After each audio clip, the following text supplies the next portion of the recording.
Making Charcoal and the Story of Billy Joe Rubideoux. William Hovey Smith, 2021. We Southerners, particularly those of us of Irish descent, are storytellers. And here, whilst making charcoal, I'm going to tell you the story of Billy Joe Rubideoux, which I mentioned in previous videos. To form the foundation of the burn, I've laid down some similar size pieces of limb. This loose mix of pine cones and straw will provide an easily ignitable one-match start to each of these rows. In order to get a uniform burn on my material, I have to reduce it to approximately the same size. And so this is going to require sawing it up, as well as using my log splitter here to take it down to pieces that are more or less about 3 inches in diameter. In order to work the log splitter here, I have to obviously cut it to fit the throw of the splitter. So hence we're starting up chainsaw again. My policy on chainsaw use is as long as that chainsaw runs, you cut. And being out here in the country, I seem to always have something to cut. Right at the moment, there's a pecan limb about this big around down in my sister's yard next door. So if I finish what I'm doing here and the saw is still running, I will take it over there and cut some more on that limb. With properly sized wood, it does reasonably well. However, if you have a 6-inch log of hard wood like pecan in there, it's going to really struggle and may not do anything at all.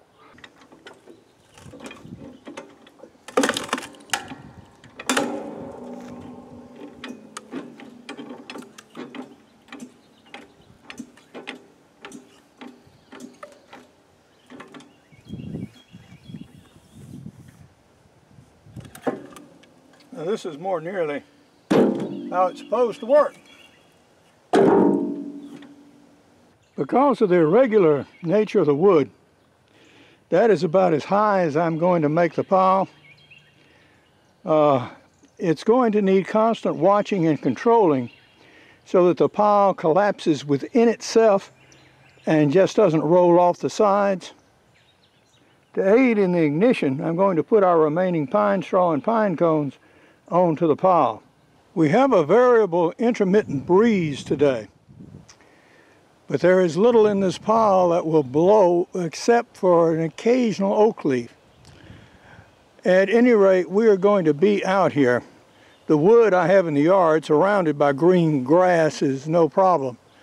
No, that's not going to ignite if a spark touches it. So we're going to start up our fires. And I'm using ordinary stick matches for this.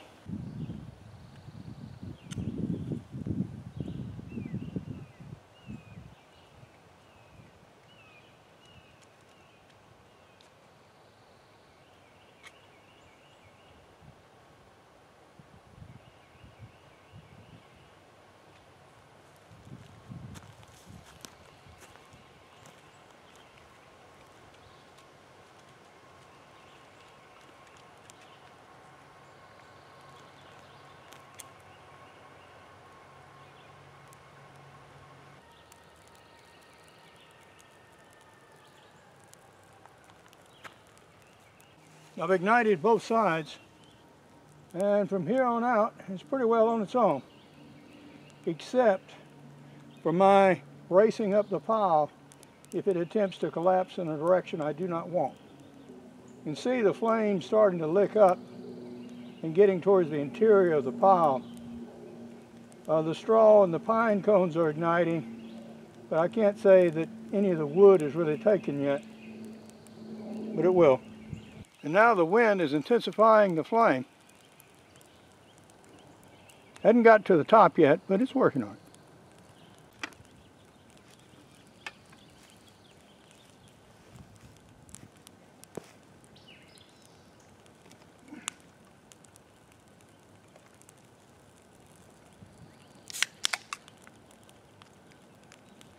Opening a Coke, in case you wondered. At this stage, any alcohol needs to be on the fire instead of in the fire watcher. And I was going to tell you about Billy Joe and Bobby Jean. Billy Joe Rubideoux was born in Plaquemine Parish. He was one of 5 children. And they lived in the Louisiana Delta down below Lafitte, Louisiana, which is not to be confused with Lafayette, Louisiana. Lafitte is at the end of the road, and they were about 15 miles beyond that. And their dad made a living doing some work around the oil fields. He fished, he hunted, he did whatever he had to do to support his family. And they lived on land that had been in their family for generations, but it was disappearing. The level of the Gulf is rising, and consequently each year they had less and less as the sea came and took it.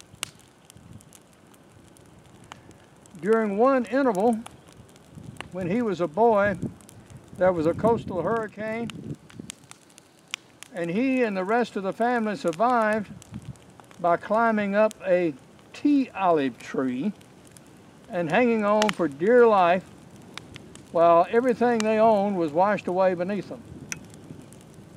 They lucked out and made it. Their father worked very, very hard, but received an injury of some sort. I never tracked down exactly what kind of injury, but at any rate, it was a back injury, and he was so painfully disabled that he really could no longer work. And he started to drink. Started to drink a lot. And in fact, that was the only solace he could get, that he could afford, to kill the pain and make it seem like his life was worth living. And he became drunk and abusive to his family. Ultimately, the state came and took the children away. And Billy Joe, now about 10 or so, was sent first to a boarding school, and he did real well in school. He was an intelligent guy, physically fit, yeah. He liked sports. He engaged in the outdoors. Every time he could get away, he got down and hunted with his uncle. So he kept ties with the family all this time, even though he was in boarding school. And ultimately, on a state grant, a Pell Grant, he was sent to Louisiana State University, where he majored in engineering. And likewise, excelled, an intelligent guy. And that's where he met Bobby Jean. And Bobby Jean also was at the university. And shortly after they graduated, he married. And he actually joined an engineering firm and worked with that firm for some years. Say until he was in his early 30s, I guess. And by that time he had some experience. And one of his experiences, and one of the reasons he was such an effective engineer, that he had learned very early on to take what you got and make what you need. So he could come up with engineering solutions on site without having to call in experts and consults and blah, blah, blah, blah, blah. He could get the job done. Maybe not necessarily the book way, but he could get it done. And he decided that he really wanted to do something with his life for himself rather than work for somebody else. And what he decided to do was to take advantage of the natural resources that his home county offered, turn them into a money-producing crop, that people could actually harvest and make a decent living at. Well, his scheme was Nutria Burgers of Louisiana. The nutria is an imported species of rodent. Think of it as smaller than a beaver, but bigger than an ordinary rabbit. And these are aquatic creatures, and they live in the swamp, and they have the very nasty habit of digging through and under dikes and dams. So, as well as eating anything green. So consequently, they are not very much loved. They were also regularly eaten in southern Louisiana and not elsewhere in the nation. So he decided with Nutria Burgers of Louisiana, he would export this meat plus the hides to China, where there was a market for it, for both, and he set up a factory down in Plaquemine Parish on his property to process these nutria and make his Nutria Burgers of Louisiana. Well, in setting up a factory of any sort anywhere usually involves borrowing money. So he did, and he found some Chinese who would put money into the project, and so they basically financed his factory, and for a time things went really well. He and Bobby Jean built a nice house. They had a child, and he was becoming a very respected member of the community, and everyone was very grateful for what he had done. Then an event happened. Hurricanes Katrina and Rita, back to back. By the time these were through with Louisiana, Rita had fairly well leveled his factory, destroyed his home, and I need to make an adjustment to the file. I'm an author, and mainly of outdoor books, so I do have a couple of business titles. My most recent title is Make Your Own Job Anytime, Anywhere, at Any Age. In this book, I advocate that people actually conceive of their own jobs that are unique to them and implement them whilst they are teenagers, working for someone else, or even after they retire. Most significantly, I also show how to create a large number of possibilities and select among them and sort them.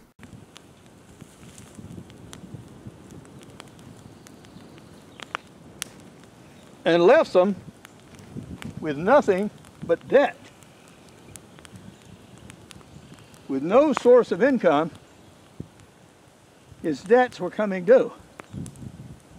The little insurance money quickly vanished to his creditors who wanted more and more and more. And he needed to make some money. So some evil things happened during the hurricane. He stayed with the factory as long as he could, but then took a boat upriver, and there in the Mississippi, he had to dodge coffins floating down the river on the storm tide. Well, he made it back to safely, and he made it back to his family safely.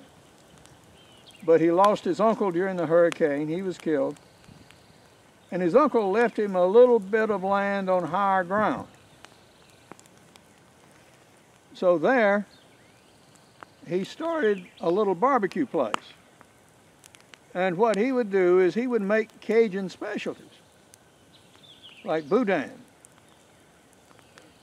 and fried gator and deer sausage, and sell them to grocery stores in I-95 and in Louisiana. Well, this attracted the attention of several people. Notably, the Fish and Game Department who wanted to know where all this meat was coming from, and secondly, to the health department for selling goods in interstate commerce, supposedly, that were not inspected in any way. Between the two of them, they hounded him day and night.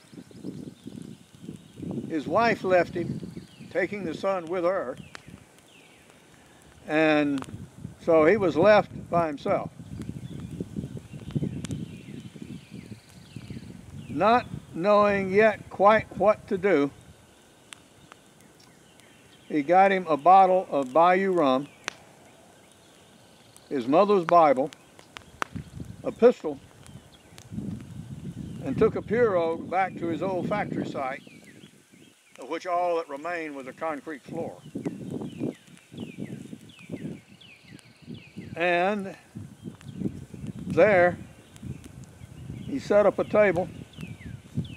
He took what money he had, he put it in a bag, he stuck a knife through it, went off in that pirogue, and was never seen or heard from again. About a year later, the pirogue was found overturned in a gator hole back in the swamp. It's assumed that he read the Bible, drunk the rum, put a bullet in his head, and the gator got him. Well, as it turns out, that might not quite be so. For it seems he was seen in Portland, Oregon. And later wound up in Goa, India,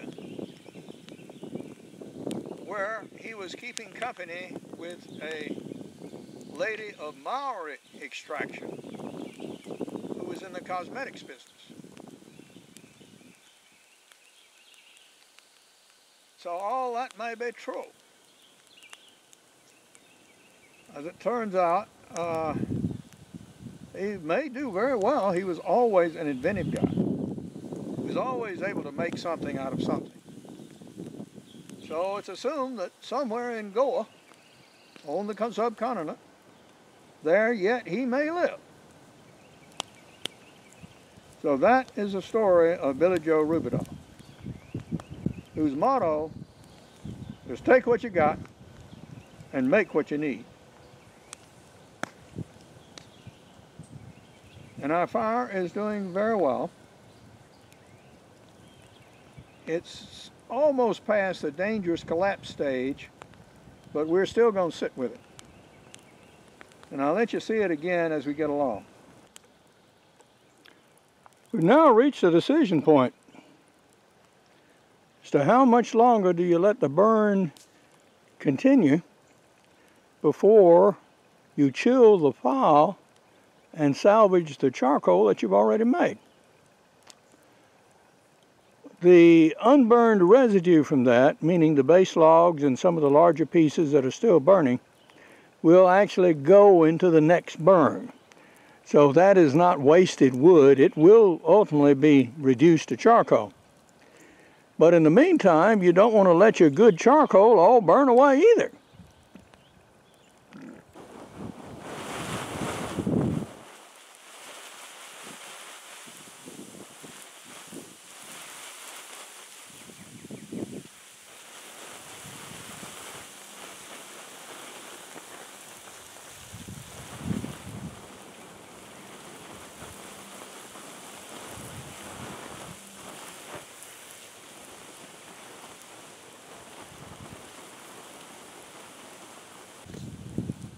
That material, although no longer actively burning, is still plenty hot.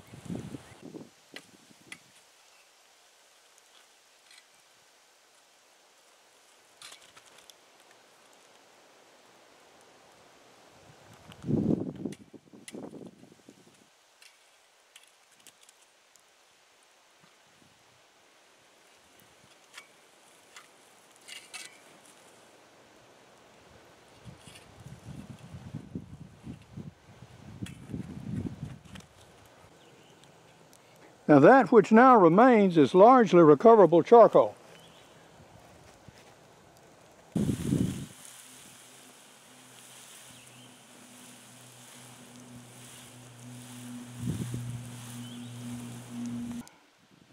I'm now going to screen and wash the charcoal. One live coal could ignite a boatload full. So one thing you want to be very, very sure if you make your own charcoal is that you take your time and that these coals are dead, dead, dead before you sack them, or certainly before you put them in any structure.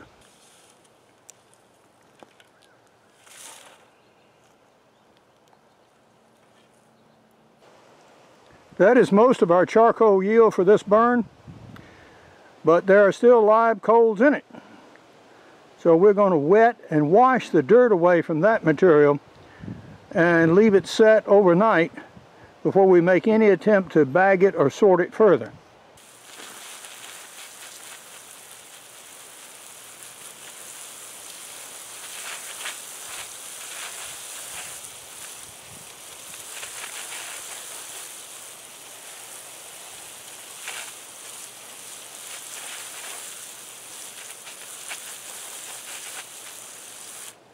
You notice the flash of steam I got over here when I put some water on.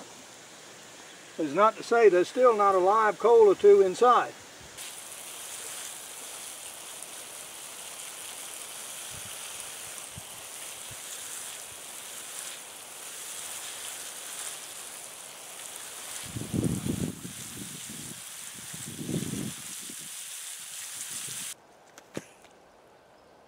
This washing actually fertilizes your lawn with alkalis. So if you have acid soils like I do, this helps neutralize them.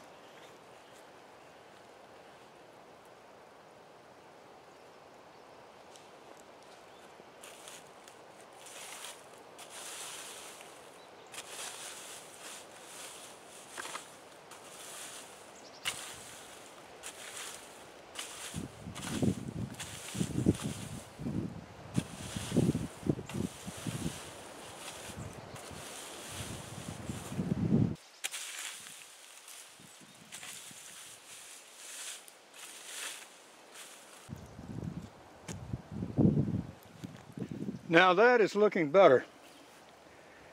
When that dries tomorrow and are raking again, I'll go ahead and bag it. And back at the burn pile, we just leave that lay for a while until tomorrow, and I rebuild it, and we burn the rest of the material just like we burn this. And so the saga sort of continues. But now, this is Hovey Smith, reminding you to hunt what you eat and eat what you hunt. Be legal, be ethical, be safe. Goodbye, God bless, and see you next time. Why do I make charcoal? Well, the short answer is I have the material to do it with, and I have a use for it, and I like the result. Now, take extreme care that your fire does not get away from you, and that also the charcoal you make is dead, dead, dead before you sack it and store it. For more information on my books, blogs, and other activities, go to www.hoveysmith.com. To find out more about my business products, go to createyourownjobsecurity.com. My novel, Until Death Do You Part, will be released as an audiobook from listenupaudiobooks.com in about a month. Hunt what you eat and eat what you hunt.